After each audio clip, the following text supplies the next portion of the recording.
Ladies and gentlemen, this book is a must-read for those who wish to learn explicitly about Dato Sri Anwar's prosecution, or more aptly, persecution. Implicitly, we will learn of Dato Sri Anwar's vision for this country, his character, and the principles he holds on to. For the law students and legal practitioners, you may be particularly interested in Mr. Trowell's commentary on the judgments made by the judges. What he has to say in his book is most revealing. Certain parts of the book are very disturbing, yet crucial to read, particularly when Mr. Trowell deals with the injustices inflicted upon Dato Sri Anwar by the courts or by the prosecution. For example, about the refusal of the prosecution to provide the defense substantial pre-trial disclosure, or about the manner the Court of Appeal, in a disgraceful manner, rushed through the hearing of the prosecution's appeal against Dato Sri Anwar's acquittal by the High Court, and about how even a request by Dato Sri Anwar for time to make a plea in mitigation made to his counsel, the late Mr. Kapil Singh, was unreasonably denied by the Court of Appeal. The reading of chapter 24 tells us how the federal court in the year 2015, in coming to its decision, had rejected and ignored evidence that raised serious doubts about the credibility of the complainant and the reliability of the evidence upon which the prosecution relied.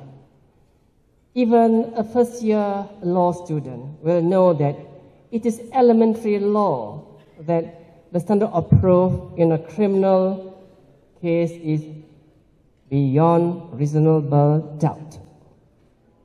Applying that principle, Dato Sri Anwar should have been acquitted, as there were serious doubts raised by the defense. But anyone who follows closely Dato Sri Anwar's trials and appeal will be left perplexed, for as if the Court of Appeal or the federal court was unable to comprehend what beyond a reasonable doubt really means. Ladies and gentlemen, pages 356 to 359 of the book relate to a touching but hard-hitting speech that was delivered in the federal court by Dato Sri Anwar on the 10th of February 2015. In the interest of time, I shall share with you members of the audience parts of the speech which I find especially resonating. This speech was delivered in court immediately after Dato Sri Anwar's appeal was dismissed by the federal court. With your permission, may I take the liberty to reproduce now the important parts of the speech, and I quote, "I maintain my innocence of this foul charge. This incident never happened. This is a complete fabrication coming from a political conspiracy to stop my political career. You have not given proper consideration to the case presented by my counsel from day one, and that this incident never happened at all. It is not a coincidence how the PM was able to release a full written statement on your decision barely minutes after you handed your judgment today, even before sentencing. In bowing to the dictates of the political masters. You have become partners in crime for the murder of judicial independence and integrity. You have sold your souls to the devil, bartering your conscience for material gain and comfort and security of office. Yes, you have passed this judgment on me, and I will, again for the third time, walk into prison.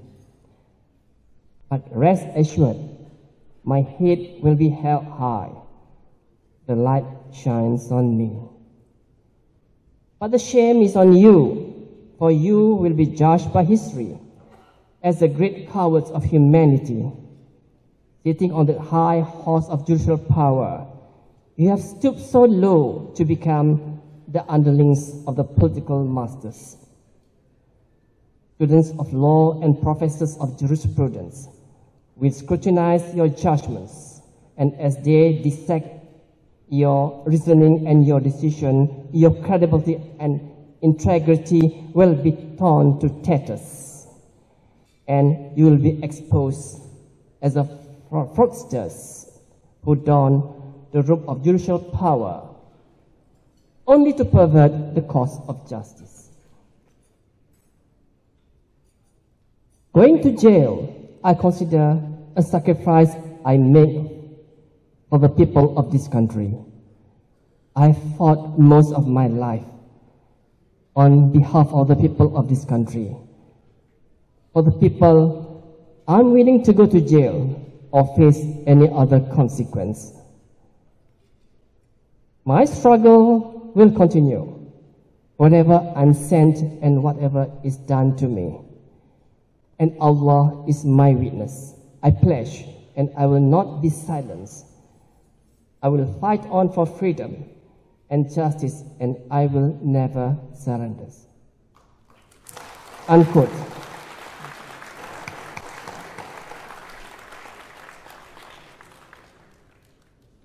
For me, ladies and gentlemen, the above speech is inspiring, and it sums up what Mr. Trowell's book is all about.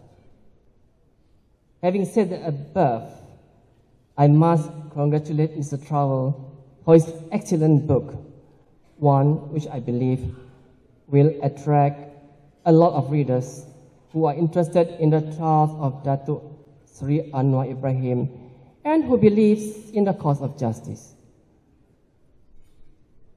Mr. Mark Trowell, thank you for writing this book, and I wish you all the best.